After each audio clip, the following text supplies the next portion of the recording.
Shalom saudara, bersyukur kita kembali boleh merenungkan bagian firman Tuhan. Kita akan merenungkan dari Ibrani 3 ayat 3 sampai 6. Ibrani 3 ayat 3 sampai 6, demikian firman Tuhan.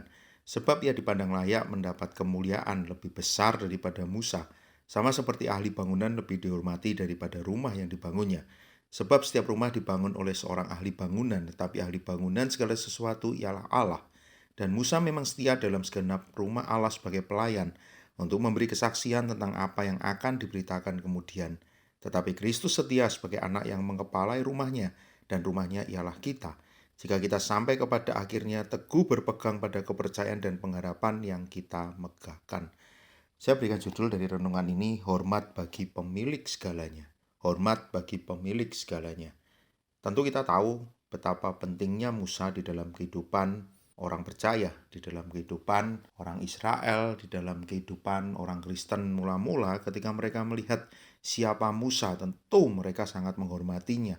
Bagaimana Musa memimpin bangsa Israel keluar dari Mesir, bagaimana melalui Musa perjalanan menuju tanah perjanjian, 10 perintah Allah diberikan, dan banyak hal yang Tuhan izinkan melalui Musa. Kehendak Tuhan, rencana Tuhan boleh digenapi, bahkan dikatakan juga kepada manusia. Tetapi kita tahu siapa Musa. Dia hebat, dia dipercaya Tuhan, dia dipanggil Tuhan. Tapi dia adalah manusia yang tentu bukan pemilik dari segalanya. Dia adalah alat Tuhan yang luar biasa.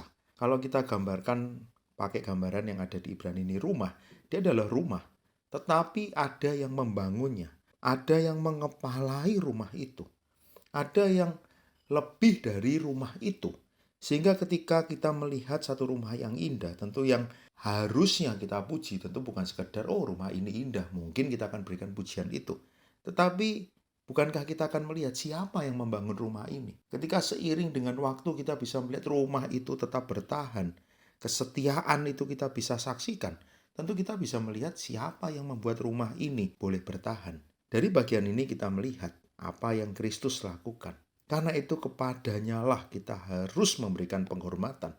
Kepadanya lah kita harus menyerahkan kepercayaan kita, pengharapan kita, bukan kepada rumahnya.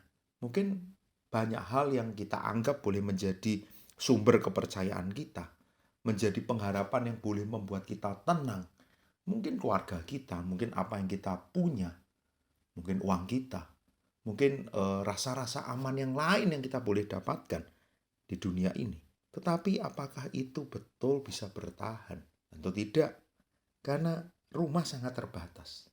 Tetapi ketika kita bersandar kepada Dia yang ahli bangunan itu, Dia yang memiliki rumah itu, Dia yang mengepalai rumah itu.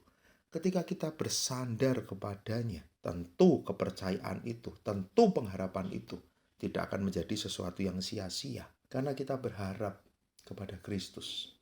Pengharapan yang tepat, pengharapan yang akan memberikan kita keyakinan di dalam menjalani kehidupan di dunia ini. Dan sama seperti Musa, membuat kita setia, membuat kita boleh melayani Tuhan dengan baik, membuat kita boleh mengikut Tuhan dengan baik.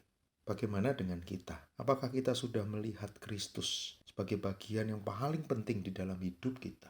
Karena anugerahnya kita boleh diperdamaikan dengan Allah. Karena pengorbanannya di kayu salib, darahnya tercurah bagi kita, supaya kita boleh menjadi anak-anak Allah dan mendapatkan hidup yang kekal. Bukan hanya itu, kita pun boleh ambil bagian di dalam pekerjaan Tuhan.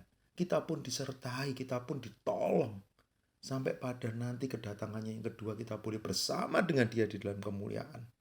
Karena itu jangan lupa untuk selalu memandang Dia, bersandar kepada Dia. Hormat hanya kita berikan kepadanya. Mari kita berdoa. Bapa di surga, kami bersyukur untuk apa yang Kau telah lakukan di dalam hidup kami. Engkau tahu hidup kami adalah karena anugerah Tuhan. Semua hanya karena anugerah-Mu, bukan karena kami, bukan karena kekuatan kami. Karena itu Tuhan, kami mau memberikan penghormatan hanya kepadamu. Kami mau menaruh kepercayaan kami hanya kepadamu. Dan pengharapan kami hanya ada di dalam-Mu. Di dalam nama Tuhan Yesus kami berdoa. Amin.